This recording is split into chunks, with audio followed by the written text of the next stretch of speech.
Listo. Vamos a iniciar orando y ya les comento cómo vamos a seguir con este estudio. Después de que terminamos Apocalipsis, ahora no vamos a seguir como una secuencia de un libro, sino que nos vamos a dedicar como a porciones, como de la parte temática, ¿cierto? Vamos a mirar las parábolas y vamos a estarla estudiando versículo por versículo y ya le voy a mostrar la lista de parábolas que vamos a estudiar. Entonces vamos a orar para que iniciemos. Padre, gracias, Señor, por este nuevo mes, por este mes de diciembre, Señor, después de este año tan diferente, tan convulsionado, pero sabemos, Señor, que todos con un propósito y tú nos guías y nos enseñas. Gracias, Señor, por este tema que vamos a iniciar, por el tema de las parábolas. Sabemos que las parábolas tienen una gran profundidad en enseñanzas, Señor, doctrinales y también escatológicas. Te pedimos para que seas tú guiándonos y que podamos tener un entendimiento claro de los diferentes temas y parábolas que vamos a estudiar a lo largo más o menos de 3 o 4 meses. Te damos, Señor, a ti el honor, en nombre de Jesús. Amén y amén. Bueno, les voy a mostrar cuál va a ser el listado de las parábolas que vamos a estar estudiando. Vamos a estudiar más o menos 42 parábolas. La idea es que podamos realizar una lección por parábola, por una parábola por lección. En ocasiones hay parábolas que son muy cortas y entonces vamos a realizar 2. Estas son como las que vamos a estudiar. También varias de estas parábolas les voy a pedir a algunos hermanos que me colaboren también. Yo podría tener un día donde yo profundice en una parábola y otro hermano va a profundizar en otra. También voy a pedirles que me puedan ahí colaborar con eso. Entonces estas son como las que vamos a estudiar, las vamos a ir mirando, más que todo nos vamos a enfocar en los evangelios sinópticos, lo que es Mateo, Marcos y Lucas, y vamos a estudiar de esta forma. Primero vamos a iniciar con la lámpara debajo de un almud, la parábola de los 2 cimientos, la parábola del remiendo del paño nuevo, la parábola del vino nuevo en odres viejos, la parábola del sembrador, la parábola del trigo y la cizaña, la parábola de la semilla de mostaza, la parábola de la levadura, del tesoro escondido, de la perla preciosa, de la parábola de la red, del tesoro nuevo y viejo, de la oveja perdida, del siervo malvado, de los obreros de la viña, de los 2 hijos, de los labradores malvados, de la fiesta de bodas, de la higuera, del siervo infiel, y yo les dije que eran más o menos 42. Vamos a mirar las 10 vírgenes, la de los talentos, la oveja y los cabritos, crecimiento de la semilla, el dueño de la casa, acreedor y los 2 deudores, el buen samaritano, el amigo que llega a medianoche, el rico insensato, siervo vigilante, la higuera estéril, los convidados a las bodas, la gran cena, la torre del rey que va a la guerra, la moneda perdida, el hijo pródigo y el mayordomo astuto, el rico y el Lázaro, el deber del siervo, la viuda del juez injusto, el fariseo y el publicano, y las minas como las parábolas que vamos a estudiar y vamos a profundizar. Ahí faltan algunas, por ejemplo, falta el de la sal de la tierra, bueno, ahí faltan algunas. Pero estas son las que vamos a estudiar con el fin de que podamos tener una enseñanza, cuál era el mensaje que nuestro Señor quería dirigirnos con estas parábolas. Es importante comprender que interpretar las parábolas no es fácil. En muchas ocasiones hay parábolas que son muy profundas y muy complejas. Muchas de ellas nuestro Señor sí le dio la interpretación, por ejemplo la del sembrador. Otras parábolas nuestro Señor Jesús solamente las dijo y no dio después su interpretación. Por tal motivo es importante que profundicemos en ellas y podamos comprender qué es lo que el mensaje que tiene para nosotros y también que tenía para esa época. Entonces va a ser buen tema. De las parábolas son un mensaje muy bueno para nosotros, para profundizar, y yo sé que va a ser de bastante edificación. Entonces vamos a iniciar con la primera parábola de estas 42 que vamos a estudiar, y vamos a iniciar con la lámpara. Después de regalar ese cuadrito, sí, yo lo envío ahorita. Ahí faltan algunas parábolas. Estas son las 42 parábolas que vamos a estar estudiando. pero ahí quedan faltando algunas. Vamos a iniciar con esta primera. La idea es que no sea para lección por parábola. La palabra, la lámpara debajo de un almud, que se ve en Mateo, en Marcos y en Lucas. Mejor dicho, esta parábola la registran los tres evangelistas, ¿cierto? Los tres escritores del Evangelio de Mateo, Marco y Lucas. Hay parábolas que solamente están en Mateo y hay otras que solamente están en Lucas. Hay unas que las mencionan los tres escritores de estos evangelios sinópticos. Recordemos que los evangelios sinópticos son Mateo, Marcos y Lucas, porque Juan trata de otros temas más generales, ¿cierto? Entonces vamos a iniciar ahí. Y vamos a iniciar leyendo la parábola de la luz del mundo. Vamos a iniciar versículo por versículo, vamos a estar enfatizando en tres comentaristas. Vamos a mirar MacArthur, vamos a seguir con MacArthur, Matthew Henry y William MacDonald.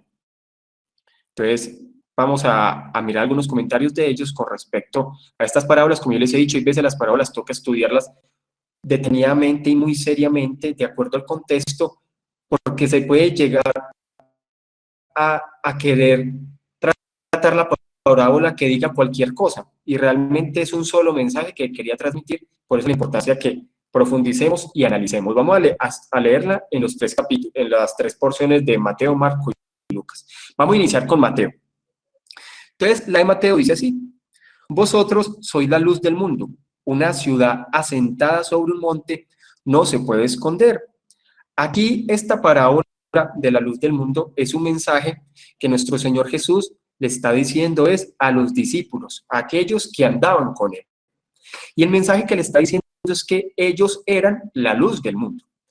Y aquí más que todo este mensaje también se centra en que aquellos discípulos habían comprendido por la misericordia de Dios y también por la iluminación que traía el Espíritu Santo el mensaje de Cristo.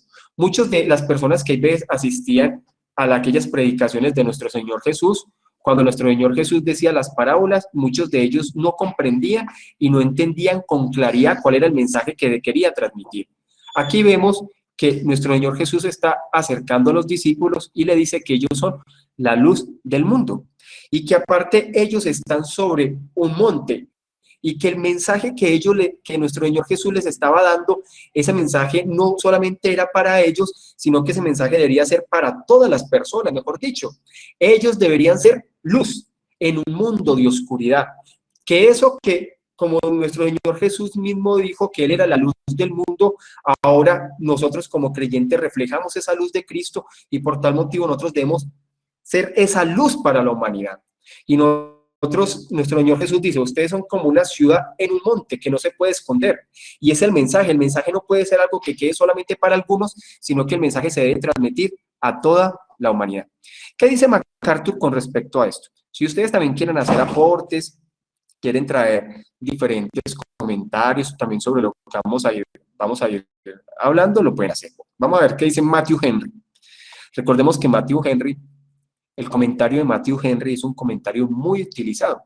Matthew Henry fue un puritano muy estricto, pero un puritano que dejó un legado de sus comentarios que han sido muy importantes a lo largo de la historia de la Iglesia Reformada. Entonces aquí yo traje el comentario de Matthew Henry. Es un comentario, se utilizan dos, hay uno que es breve, pequeñito, y hay otro que es ampliado. Entonces Matthew Henry dice con respecto a esta parábola lo siguiente: esta es otra buena utilidad del verdadero discípulo de Cristo, y aún más gloriosa que la sal. Recordemos que antes de hablar de la parábola de la luz del mundo, también está hablando acerca de la sal de la tierra, y también está hablando del discípulo. El discípulo no solamente es luz, sino que también es sal. Tiene que sazonar al mundo con la palabra. Hoy en día se está perdiendo ese sazón. Pareciera que el evangelio se está mundanalizando y está perdiendo su sabor, por causa de que no hay hombres centrados en la palabra. Entonces dice así: nada tan útil ha escrito un autor como el sol y la sal. La luz es la primogénita de las criaturas de este mundo material, hecha por Dios, el primer día de la creación. Lo primero que Dios dijo es, sea la luz. Y bienvenida en el mundo entero como lo es cada mañana la luz del día. Así pasa con el evangelio y con los que lo proclaman. Dios es luz y los cristianos son hijos de la luz. Y de los que enseñan a mucho la justicia, leemos que resplandecerán como las estrellas por perpetuos, eternidad. Y todos sabemos que esa parte de luz se habla mucho. Nuestro Señor Jesús dijo también que Él era la luz, ¿sí? Que Él vino a alumbrar esta humanidad. Por tal motivo, los creyentes también son luz en un mundo de oscuridad. La luz está hablando acerca de la verdad, de la realidad de las cosas. En un mundo donde anda en engaño, entonces la verdad se compara con la luz, el engaño se compara con la oscuridad y la ceguera. Nosotros pertenecemos a la luz porque seguimos el evangelio, y el evangelio lo que viene a hacer es alumbrar, a mostrar la luz en medio de la oscuridad. Eso es lo que dice Matthew Henry. Esto es un comentario de William MacDonald, otro comentarista que voy a estar utilizando en estas parábolas. Él dice, Jesús también llama a los cristianos la luz del mundo. O sea, nosotros debemos entender que somos la luz porque nuestro Señor es luz, la luz de este mundo, en un mundo donde está en la oscuridad. Dice, habla de sí mismo como la luz del mundo. La relación entre estas dos declaraciones es que Jesús es la fuente de la luz, los cristianos son el reflejo de su luz. Su función es brillar para Él, así como la luna refleja la gloria del sol. El cristiano es como una ciudad sentada sobre un monte. Está elevado por encima de sus alrededores y resplandece en medio de las tinieblas. Aquella persona cuya vida exhibe los rasgos de la enseñanza de Cristo no se puede esconder. Y todos nosotros comprendemos la luz, porque para comprender la verdad necesitamos la iluminación del Espíritu Santo. La comprendemos por gracia, entendemos por gracia. De hecho, nuestro Señor Jesús dijo que muchas personas no entendían y le preguntaban a nuestro Señor Jesús por qué Él le hablaba a las personas por parábolas si las personas no entendían cuando se le hablaba por parábolas. Hay muchos que quedaban como que fue lo que dijo el Señor Jesús porque hablaba con parábolas. Hay parábolas que son muy profundas, utilizan muchas imágenes, utilizan muchas alegorías, utilizan mucho simbolismo. No todas las parábolas son alegorías, ni todas son simbolismo. Muchas de las parábolas son historias reales, por ejemplo, como el rico y el Lázaro. Muchas de las parábolas son simbolismos con la naturaleza, otras son alegorías. Las parábolas no tienen en sí un cuadro igual. Por eso estudiar las parábolas debe ser con cuidado, porque si creemos que es lo mismo, nos podemos caer en el error. Entonces, vemos que aquí está refiriéndose que el cristiano es la luz del mundo, y solamente aquellos que podrían entender las parábolas es porque el Espíritu Santo les daba entendimiento para comprender la verdad. Por eso es necesario que sea iluminado nuestro entendimiento, sea visto con nuestros ojos espirituales y sea oído con nuestros oídos espirituales. Y eso solamente lo hace el Espíritu Santo para poder comprender el mensaje que trae estas parábolas. Entonces, aquí en general, lo que hemos venido hablando es que somos la luz del mundo y nosotros debemos alumbrar y la luz es por medio de la predicación del mensaje. Entonces, sigamos el versículo 15. Dice así. Dice, ni se enciende una luz y se pone debajo de un almud, sino sobre el candelero y alumbra a todos los que están en casa. Por ejemplo, antiguamente utilizaban como, ahí digamos que lo que está hablando de este candelero era como aquella vasijita de barro que era muy común dentro de los judíos, que tenía como una puntica y que era como una especie de velita. Ese es el candelero de ese tiempo.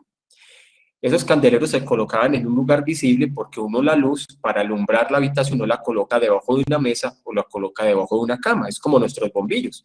Los bombillos por lo general siempre están en el techo o están en un lugar alto que puede alumbrar para que todos lo vean. Esta es la ilustración que trae nuestro Señor Jesús. La luz para alumbrar en la oscuridad no se coloca debajo de algo ni debajo de una cosa, sino que siempre se coloca en un lugar donde alumbre todo alrededor. Y eso debe ser el creyente. El creyente no debe ser un agente secreto. El creyente no debe solamente tener su palabra para sí, sino que debe proclamarlo a los demás. Entonces dice, ni se enciende una luz, ni se pone debajo de un almud, sino sobre el candelero que alumbra a todos los que están en casa. Esa es la imagen que nos está dando nuestro Señor Jesús en esta parábola. ¿Qué dice Matthew Henry con respecto a este versículo? Dice, una ciudad sentada sobre un monte no se puede esconder, son puestos por señales, como dice Isaías 8:18, o sea, el creyente es puesto por señal en este mundo y por varones de presagio. En especial, todos sus vecinos no cesan de observarles. Unos le admiran les alaban, se regocijan en ellos, y otros tratan de acabar con ellos. Deben pues comportarse con toda circunspección, porque son objetos de observación por parte de todos. Entonces aquí Matthew Henry ya se empieza a enfocar que cuando habla de luz, también está hablando del carácter del verdadero creyente. No solamente está hablando de predicar la palabra, sino de vivir la palabra.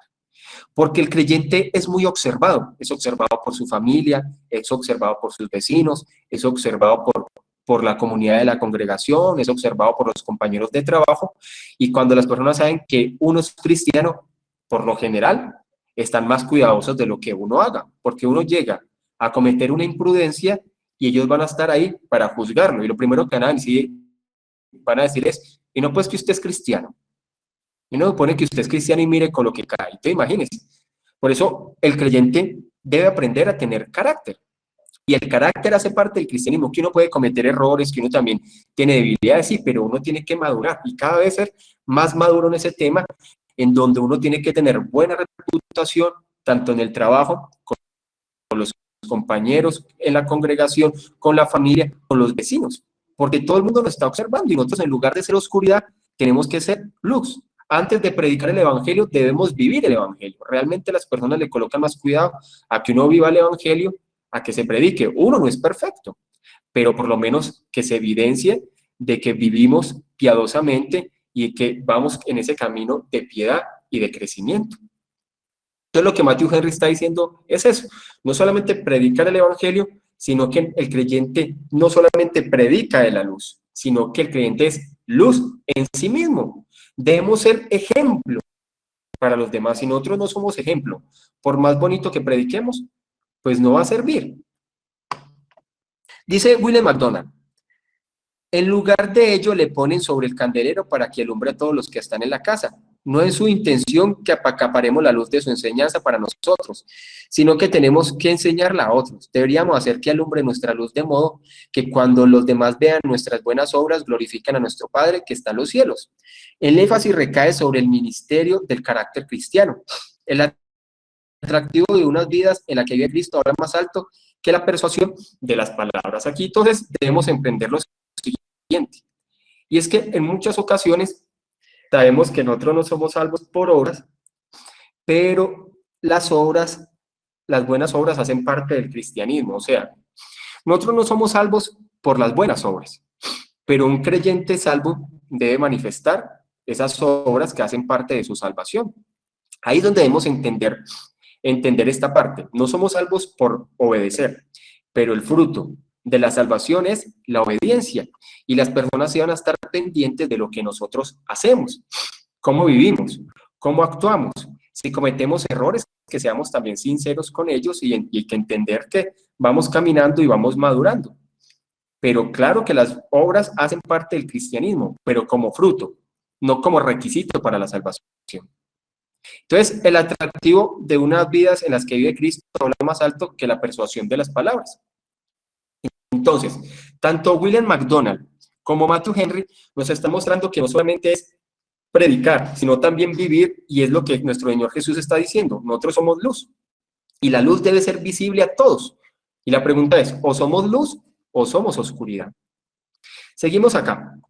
Y el versículo 16 dice lo siguiente: así alumbre vuestra luz delante de los hombres. Entonces, mire cómo dice nuestro Señor Jesús: alumbre vuestra luz delante de los hombres. O sea, nosotros debemos ser luz. Y para ser luz es porque hemos nacido de nuevo y porque el Espíritu Santo iluminó nuestro entendimiento. Así que vuestra luz alumbre delante de todos los hombres para que vean vuestras buenas obras. Entonces miremos cómo el versículo también habla de buenas obras, como fruto, no como requisito para la salvación. Y glorifiquen a vuestro Padre que está en los cielos. Nuestro Señor Jesús lo que está diciendo aquí es, tenemos que vivir como verdaderos creyentes, como personas piadosas, como verdaderos creyentes genuinos, no solamente de apariencia, sino desde el interior. Y es ahí donde nos debemos enfocar. Por lo general, hay muchas líneas religiosas que llevan a los creyentes a vivir de apariencia. Y también nosotros podemos caer en eso. Por eso la importancia de estarnos revisando quiénes somos nosotros interiormente, cómo está nuestra familia. Sabemos que no hay familias perfectas, todas las familias tienen problemas y tienen dificultades, pero cómo los estamos tratando, cómo solucionamos los problemas, cómo salimos adelante, cómo mejoramos la comunión, cómo aconsejamos a los demás. ¿Quiénes somos nosotros? Entonces mire que ahí sí dicen para que vuestras buenas obras glorifiquen a nuestro Dios y para que las demás personas vean nuestras buenas obras. Y las personas que mejor nos conocen a nosotros son nuestra familia, porque ellos saben quiénes somos nosotros. Nosotros podemos engañar a las personas de la congregación, a nuestros compañeros, pero realmente quienes saben quiénes somos nosotros son nuestros familiares, las personas más cercanas a nosotros. Entonces, sigamos acá. Dice así el versículo 16, MacArthur dice: una vida piadosa brinda testimonio convincente del poder salvador de Dios. Esto lo glorifica. ¿Qué es lo que glorifica a Dios? Que el creyente viva una vida piadosa. A Dios no lo glorifica que llenemos nuestra mente de conocimiento, ni que nos volvamos las mentes más bíblicas, sino que vivamos lo que tenemos en nuestra cabeza. Que tengamos una vida de testimonio convincente. Eso es lo que glorifica a Dios. Y para eso tenemos también que clamar a Dios para que sea Dios ayudándonos, para que sea Dios formando nuestras vidas, para que nos ayude a ser personas piadosas, porque nuestra propia fuerza no lo podemos hacer. Entonces, seguimos acá, listo. Entonces ya miramos la de Mateo, vamos a finalizar este tema de Mateo para que pasemos a Lucas, porque en muchas ocasiones estas parábolas, cuando están en diferentes lugares de Mateo, Marco y Lucas, en muchas ocasiones cambian ciertas cosas. Y es importante mirar cuáles son estos cambios, porque esos cambios también nos ayudan a tener una profundización real del tema. Deben un minutico acá, hermanos, un minutico.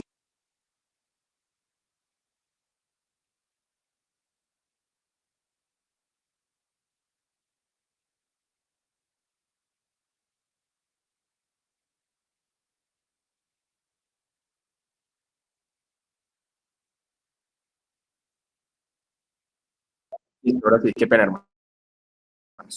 Vamos a leer este comentario de Matthew Henry. Dice lo siguiente: incentivo de piedad. Mire que aquí nos estamos enfocando en la piedad. Recordemos que los puritanos tenían un enfoque a la piedad impresionante. O sea, ¿qué era el puritanismo? El puritanismo tenía un enfoque a la vida piadosa. Por eso dicen que los puritanos se convirtieron en expertos en examinar los corazones. Muchos dicen que eran doctores del corazón porque ellos trataban todos los casos de la vida a través de la palabra. Entonces, aquí Matthew Henry también nos está hablando que es una vida piadosa también lo que está hablando acá, no solamente hablar, sino vivir la vida piadosa. Dice, una conducta santa, constante, ejemplar, es el medio más eficaz para redarguir al pecador y para estimular al justo. Hay en ello una razón psicológica muy sencilla. La palabra necesita una especie de traducción por parte del que las escucha, pues cada uno tenemos, por decirlo así, nuestro propio diccionario. De ahí que una misma frase se entiende de tantas maneras como oyentes hay, mientras que las acciones no necesitan traducción. El gesto se comunica por la vía directa de la intuición y provoca la imitación. Hoy en día sí que se necesita otra vez enfocarnos en la piedad. Hoy casi no hay piedad cristiana, hoy se está viviendo una mezcla con el mundo y es importante volver a ese enfoque de la piedad del creyente en todas las áreas de nuestra vida. Hay que pedirle sabiduría a Dios. Hay muchas cosas que a veces no sabemos ni cómo hacerla. Por eso es por gracia. Y necesitamos pedirle sabiduría a Dios para que nos ayude a vivir en piedad en todas las áreas de nuestra vida. Hay veces uno no sabe y uno intenta y no puede, pero es por gracia y debemos clamar a Dios y ser sinceros y pedir perdón y que sea Dios obrando en nosotros. Listo, vamos a mirar ahora qué es lo que dice Marcos. Marcos, esta misma parábola, acabamos de finalizar cómo aparece esta parábola en Mateo. Ahora vamos a mirar cómo aparece esta parábola en Marcos. Dice, y miren cómo titula la Reina Valera esta parábola en Marcos. Dice, nada oculto que no haya de ser manifestado. Entonces miremos qué variaciones tiene esta parábola en Marcos. Dice así, también les dijo, ¿acaso se trae la luz para ponerla debajo del almud o debajo de la cama? No, es para ponerla en el candelero. Y mire cómo esta porción, que no la tiene Mateo, pero sí la tiene Marcos, nos va a ayudar como a aclarar qué es lo que nuestro Señor Jesús se quería centrar con respecto a esta parábola. Y él dice, porque no hay nada oculto que no haya de ser manifiesto, ni escondido que no haya de salir a la luz. Hermanito Juan. Pastor, creo que no es Marcos, sino Lucas. No, no, sí es Marcos. Es que aquí está haciendo la referencia que esta misma porción aparece en Lucas. Ah, listo, pastor, listo. Y porque ya vamos a ver la de Lucas. Esta sí es la de Marcos. Y ya le digo, este es Marcos que. Un momentico, yo les digo, ese es Marcos. Igual ese cuadrito lo vamos a estar retomando. Ese es Marcos. Marcos 4, versículo 21 al 22. Es ese. Marcos 4, versículo 21 al 22. Miren aquí.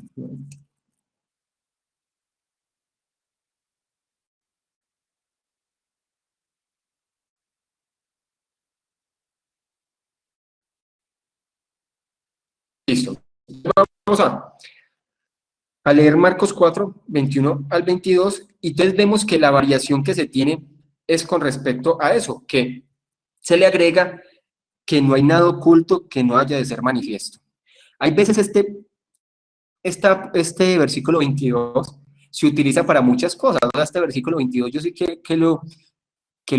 lo he escuchado en muchas formas. Puede también ser, por ejemplo, que uno diga que hay temas que son ocultos dentro de la iglesia y en algún momento nuestro Señor lo va a sacar a la luz. Por lo general hay muchas personas que lo utilizan de esa forma. O hay cosas que uno como ser humano no ve todo ni conoce los corazones, uno hoy veces dice, el Señor se va a encargar de sacar las cosas a la luz. Es como lo que se dice. Pero este versículo, dentro del contexto, realmente quiere decir del mensaje de salvación. Este versículo 22, de acuerdo, como lo hemos leído en Mateo y como lo estamos leyendo en Marcos, está hablando que todo el mensaje que se predicó de salvación, el evangelio, no se debe quedar oculto o solamente con un grupo pequeño de personas, sino que este mensaje tiene que ser predicado a las naciones, tiene que ser público, tiene que predicarse en todos los lugares. Es realmente a donde se quiere enfocar este versículo 22, porque está hablando de la predicación del evangelio, está hablando de los creyentes, porque los creyentes tenían que estar por todos los lugares, y el evangelio no solamente es predicar, sino llamar al arrepentimiento, y cuando llama al arrepentimiento hay un nuevo nacimiento y hay una conversión que es notable en un cambio de su forma de vivir. Miremos qué dice aquí MacArthur. MacArthur dice, se refiere a un pequeño, MacArthur aquí empieza a describir esa descripción que yo les hice hace poco, de cómo era este candelero antiguamente. Y se refiere a un pequeño tazón de arcilla hecho con un pico para sostener una mecha y contiene unos cuantos mililitros de aceite que servían de combustible. Esa era la luz.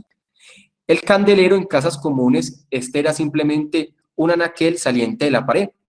En las casas pudientes podían tener bases ornamentales separadas, en donde esta lucecita se colocaba con el fin de alumbrar los diferentes lugares. Recordemos que por mucho tiempo los seres humanos alumbraban en la oscuridad con fogatas, con antorchas, con candelabros. Realmente la luz eléctrica lleva muy poco.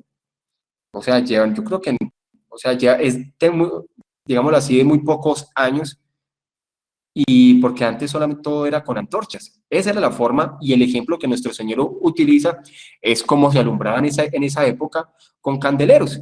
Y está hablando de que esta luz se colocaba en lo alto para que alumbre a todos. Y entonces aquí MacArthur empieza a decir, no hay nada oculto manifestado. El propósito de mantener oculto algo es poder revelarlo luego algún día. Las enseñanzas de Jesús nunca estuvieron destinadas únicamente a un grupo reducido de seguidores. Sería la responsabilidad de sus discípulos comunicar el evangelio del reino al mundo entero. Entonces, el verdadero sentido de ese versículo 22, que es algo que no aparece en Mateo, pero sí es como una pequeña añadidura que va de acuerdo a la parábola que nuestro Señor dijo, porque los evangelios lo que hacen es como retratar diferentes pedazos. Hay unos que tienen completo, hay unos que tienen una parte, hay unos donde tiene una parte de otra. Entonces, no vemos que aquí lo que está hablando es eso, que la luz y aquel evangelio que nuestro Señor Jesús compartió a sus discípulos no era solamente para un grupo reducido, era para todo el mundo. Y mira hasta dónde ha llegado. Nosotros colombianos ahora somos creyentes apartados completamente de un lugar de Israel. Entonces, el mensaje tiene que compartir en todas las naciones, porque el mensaje no se podía quedar oculto, sino que tenía que ser compartido en todos los lugares. Sigamos acá. ¿Qué dice Matthew Henry con respecto a esto? Dice, Dios espera que los dones y las gracias que se nos otorga se aprovechen y le devuelven el servicio y la gloria que se merece. Porque ¿acaso se trae la lámpara para ponerla debajo del almud o debajo de la cama? No, se ha de poner sobre el candelero. Todo creyente, así como ha recibido más luz, debe difundirla. O sea, si se nos permite profundizar en la palabra, así como nosotros lo hemos estado profundizando, si se nos permite conocer más de la palabra, si Dios nos ha permitido ser más bíblico, tener más conocimiento, no es para quedarnos para nosotros mismos, es para compartirlo a los demás. Dice, aunque solo sean como candelas comparadas con el sol de justicia, deben arder y alumbrar, aunque sea por un tiempo. Tanto mayor razón para brillar lo más y mejor posible. Una candela da luz a un pequeño espacio por un poco tiempo. Entonces, si Dios nos permite profundizar en la palabra, nos permite conocer más, nos permite tener más entendimiento, los temas bíblicos no es para quedarnos para nosotros, debemos enseñar a los demás y compartirle a los demás y guiar a los demás a profundizar en la verdad. Esto es lo que quiere enseñar esta porción. Entonces, ahí vimos Marcos, vamos ahora a pasar a Lucas. Vamos a mirar qué hay de diferente en Lucas. Hay algo característico de esta parábola que está en Lucas, es porque está dividida en dos partes. Hay una porción que aparece en el capítulo 8 de Lucas, esto es Lucas 8, y hay otra porción que aparece en el capítulo 11, pero se refiere a lo mismo que se ha tratado en Mateo y a lo mismo que se ha tratado en Marcos. Entonces miremos qué hay de diferente, porque en Lucas pareciera como que se toma en una parte y aparece en otra. Y aquí esta Biblia Reina Valera le coloca el mismo título, nada oculto que no haya de ser manifestado. Y dice así en Lucas, esta es una porción de Lucas, dice, nadie que enciende una luz la cubre con una vasija, ni la pone debajo de la cama, sino que la pone en un candelero para que los que entran vean la luz. Porque nada hay oculto que no haya de ser manifestado, y ni escondido que no haya de ser conocido y de salir a la luz. Entonces miremos que aquí es muy semejante a Marcos, pero la parte final del versículo 17 se enfoca más también a esa parte de que no hay nada oculto que no haya de salir a la luz. Igual este versículo 17 también se está refiriendo al Evangelio. Se está refiriendo a que nuestro Señor Jesús predicó a un grupo determinado, que después serían 120, y de 120, que fueron los que estaban en el aposento alto, que fueron los que perseveraron hasta el final, ellos mismos se encargarían de predicar este evangelio por todos lados, dentro de Israel y fuera de Israel. Ahí está hablando es que no se iba a quedar en oculto el mensaje de salvación. Entonces vamos primero a estudiar esta porción que aparece en el capítulo 8, y después vamos a mirar otros dos versículos que aparecen en el capítulo 11, que va muy relacionado a esta parábola de la luz que alumbra a todas las personas. Dice así, debajo de la cama. Esto es MacArthur, dice. El hecho de que Cristo enseñara misterios a través de parábolas no significa que su mensaje fuera la propiedad exclusiva de una élite de discípulos, ni que debiera guardarse en secreto. Nuestro Señor Jesús predicó en parábolas y mucha gente ni le entendió qué era lo que quería decir. Pero estas parábolas son enseñanzas para todas las generaciones que tienen una profundidad espiritual y secretos con respecto al reino de Dios. Y empieza a hablar, una lámpara no se enciende para luego ser escondida, sino que debe colocarse en un candelero para que su luz tenga un alcance máximo. Sin embargo, solo aquellos que tengan ojos para verla podrán apreciarla. Ya hemos hablado de eso, miren. La Biblia habla mucho de ojos físicos, de oídos físicos, de boca física, pero también en muchas ocasiones la Biblia también habla de ojos espirituales y de oídos espirituales. Por eso nuestro Señor Jesús, cada vez que finalizaba una parábola o la iniciaba, decía, el que tenga oídos para oír. Y no está hablando solamente de los oídos físicos o de oír con atención, sino que para poder comprender las verdades espirituales y yo para poderlas entender y para profundizar en ellas es por medio de la revelación del Espíritu Santo. Una persona que está muerta espiritualmente es una persona sorda, ciega y sin entendimiento espiritual. Porque es que el hombre, ahí donde entra la doctrina de la inhabilidad y la incapacidad del hombre. El hombre por sí mismo es incapaz de entender verdades espirituales superiores. No tenemos cómo, es imposible porque estamos muertos espiritualmente. Quiere decir que para poder entender las verdades espirituales deben ser alumbrados nuestros ojos espirituales, nuestros oídos espirituales, para poder comprender el mensaje de salvación. Y eso también es lo que MacArthur se está enfocando aquí. Sin embargo, solo aquellos que tengan ojos para verla podrán apreciarla. A esa luz, hay muchos que se burlan del evangelio. Hay muchos que en este tiempo, cuando se habla de la Biblia, lo ven como nada, lo ven como anticuado, pero es la luz de este mundo. Y aquellos que han sido iluminados por el Espíritu Santo, aquellos que han nacido de nuevo, entienden que la Biblia, que el mensaje de salvación es luz para la humanidad. Y eso solamente lo pueden ver aquellos en los cuales el Espíritu Santo ha abierto su corazón para comprender el mensaje de la salvación. Entonces MacArthur sigue diciendo, nada hay oculto que no haya de ser manifestado. Toda la verdad se hará manifiesta en el juicio. El propósito último de Dios no es ocultar la verdad, sino darla a conocer. Ese versículo 17 habla más que todo del mensaje de salvación, pero también aquí MacArthur le está dando la interpretación al juicio final.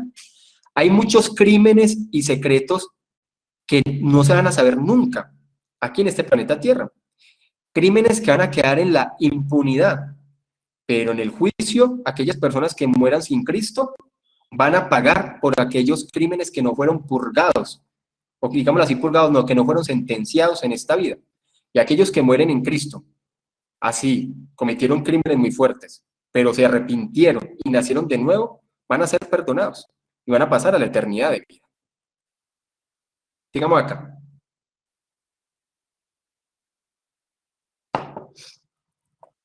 ¿Qué dice Matthew Henry con respecto a esto que aparece en Lucas? No solo, dice, todos los creyentes y en especial los ministros del Señor han de ser como lámparas en el mundo. Ese es el mensaje principal de esta parábola.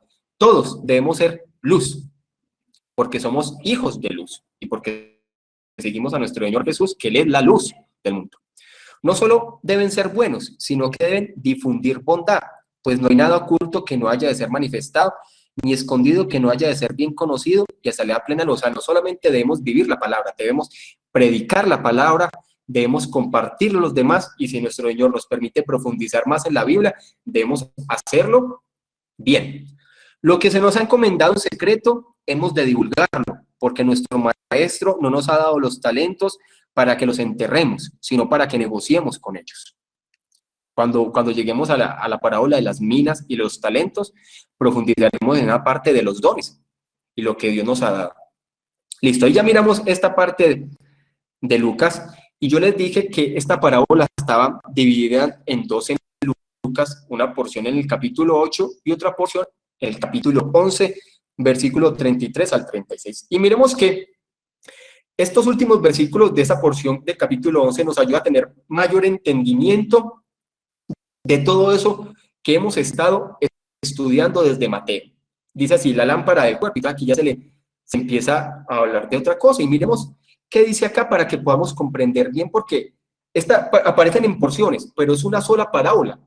Que los escritores de los evangelios la dieran así por porciones diferentes, pero es una sola parábola, y al estudiarla así, en cada evangelio tenemos mayor entendimiento. Entonces dice así, aquí se le agregan varias cosas nuevas. Dice, nadie pone en oculto la luz encendida, ni debajo del almud, sino del candelero, para que los que entran vean la luz.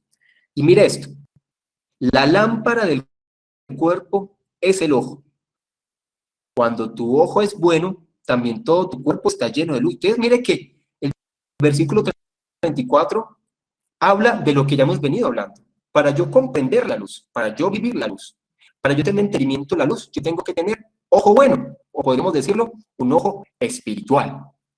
Si de verdad yo aprecio la luz y yo todo lo que veo va de acuerdo a lo que Dios me ha enseñado, mi vida está llena también de luz. Muchos utilizan este versículo o estos versículos para hablar de las cosas que yo tengo que ver, y que yo tengo que ver cosas buenas para que mi corazón sea bueno. Puede ser una aplicación, pero lo que está realmente hablando estos versículos está hablando de ese ojo espiritual, de ese entendimiento espiritual, para yo comprender la verdad. Si yo comprendo la verdad, es porque la luz está en mí. Yo no voy a hacer de luz si yo no tengo entendimiento de la verdad. Entonces empieza a decir ahí, la lámpara del cuerpo es el ojo. Cuando tu ojo es bueno, también todo tu cuerpo está lleno de luz.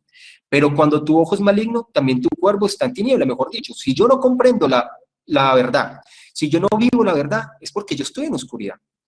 Entonces dice así, mira pues, no suceda que la luz que en ti hay sea tinieblas.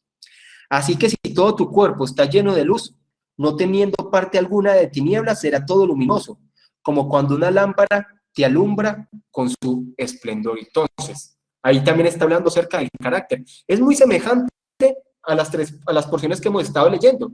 Yo debo vivir la palabra, y para vivir la palabra, yo debo también tener un entendimiento. Por eso es que los puritanos decían, entre conocimiento de la mente y conocimiento del corazón. Nada vale con tener un conocimiento solo de la mente, debo aplicar. Y está hablando aquí que de verdad, el que ha entendido la verdad, la vive. Y si yo la vivo, soy luz y voy a alumbrar a los demás. Digamos acá. ¿Qué dice MacArthur con respecto a esto? Dice, esta es una metáfora diferente a la presentada en el versículo 33, donde la lámpara representa la palabra de Dios y en donde yo debo ser luz, predicar la palabra tanto vivida como públicamente predicándola. Y aquí el ojo es la lámpara, la fuente de luz para el cuerpo. Dice, cuando tu ojo es maligno, el problema fue su percepción y no la falta de luz. No necesitaba una señal, sino más bien un buen corazón para creer en el gran despliegue de poder divino que ya había visto en carne propia. ¿Qué está hablando también aquí MacArthur? Para yo vivir la verdad, para yo comprender la verdad, yo debo nacer de nuevo. El problema no fue que no lo entendió, el problema fue que no había nacido de nuevo.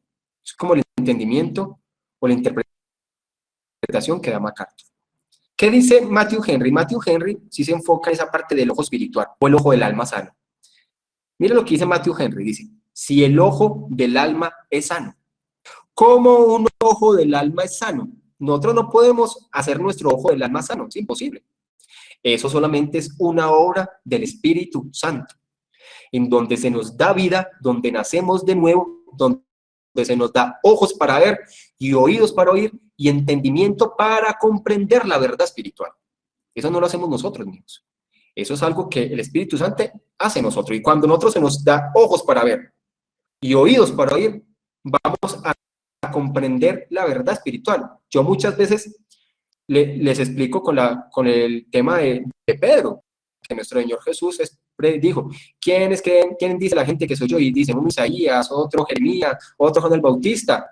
Y Jesús le dice, bueno, ¿y ustedes quién cree que soy yo? Y Pedro dice, tú eres el Cristo, el Hijo del Dios viviente. Entonces Jesús no le dijo, usted tan pilo. No fue causa de percepción o de inteligencia, sino que Jesús dijo, o sea, eso no te lo reveló carne ni sangre, sino mi Padre que está en el cielo. Hay muchas cosas en esta vida que así la persona sea una persona estudiosa, académica, como estas personas de Nat Geo y de Discovery Channel que mantienen haciendo documentales sobre Cristo, no van a comprender el Cristo espiritual, el Mesías, van a comprender un Cristo histórico, pero no van a llevar a más allá al Cristo Salvador. Y eso solamente es posible por medio del obrar del Espíritu Santo. Entonces dice así, dice, si se dirige solo a la verdad y procede de un corazón dedicado a Dios, no dividido entre dos señores, todo el cuerpo, toda la persona está llena de luz. Si nuestra mente y nuestro corazón admiten la luz del Evangelio sin reservas y quedan llenos de ella y no tienen parte de tinieblas, toda nuestra persona será luminosa, como cuando una lámpara te alumbra con su resplandor. Los creyentes en otro tiempo éramos tinieblas, mas ahora somos luz en el Señor. Por tanto, andemos como hijos de luz, es decir, que la luz que somos sea transparente en nuestra conducta. El Evangelio penetra en aquellas almas cuyas puertas y ventanas están abiertas de par a par para recibirlo. ¿Y cómo es posible que el Evangelio penetre en esas puertas? Por medio del obrar del Espíritu Santo. Este tema también lo vamos a hablar cuando estudiemos la parábola de los terrenos, que la semilla germinó en los terrenos en donde era buena tierra, y es buena tierra No porque la persona sea una persona muy capaz, sino porque es una tierra preparada por el Espíritu Santo y germinó porque fue por medio del Espíritu Santo que esa semilla podía germinar. El Evangelio germina en nosotros y produce vida en nuestras vidas porque es el Espíritu Santo quien abrió nuestro entendimiento y nuestro corazón para comprender la verdad. Y finalizamos con este comentario de William MacDonald con respecto a eso. Todos los tres comentaristas van centrados en lo mismo. Dice lo siguiente: los hombres a los que Jesús se dirigía se consideraban muy sabios. Miren esto, este comentario es muy bueno. Suponían que tenían mucha luz. Hay muchas personas que pueden suponer que tienen mucha revelación y están en oscuridad.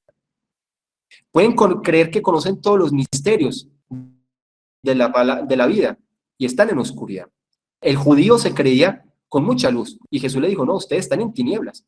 Dice, pero el Señor Jesús le advirtió a que se considerasen el hecho de que la luz que estaba en ellos era en realidad tinieblas. Su propia y pretendida sabiduría y superioridad les mantenía apartado de él, les mantenía apartada de la luz. Dice, las personas con motivos puros que abren todo su ser a Jesús, la luz del mundo, queda inundada de iluminación espiritual. Su vida interior queda iluminada con Cristo, así como su cuerpo queda iluminado cuando se sienta bajo la luz directa de una lámpara.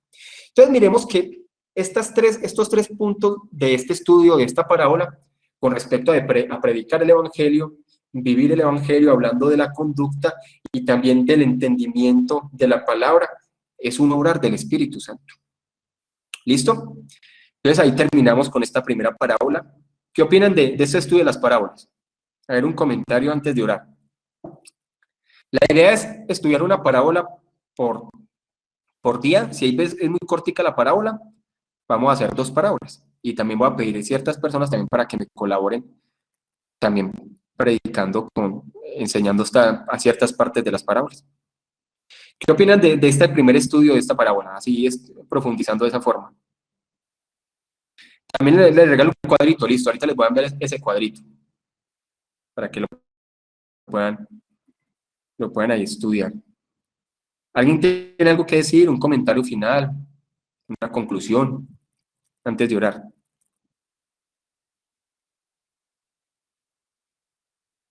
Listo, entonces vamos a orar.